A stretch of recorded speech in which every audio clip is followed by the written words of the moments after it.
Welcome to the Splitwise tutorial where we will explore how to split expenses using this popular expense tracking app. Splitwise is a simple and efficient way to manage shared expenses with friends, family, or roommates. To get started, download and install the Splitwise app on your device and create an account. Once you have signed up, you can start by creating a group for the people you want to split expenses with. Give your group a name and add the members by sending them an invitation link or by adding their email addresses. After creating a group, you can start adding expenses.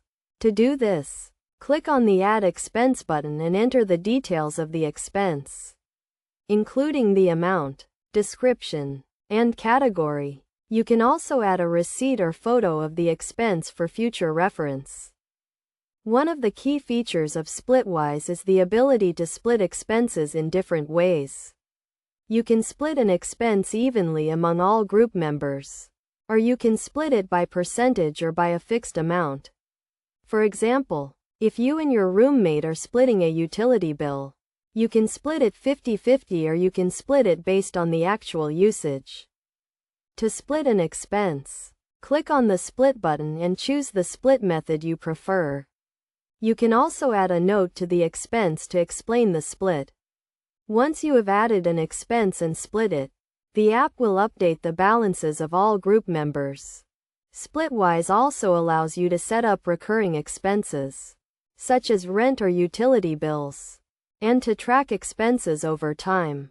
You can view a summary of all expenses and see who owes what to whom.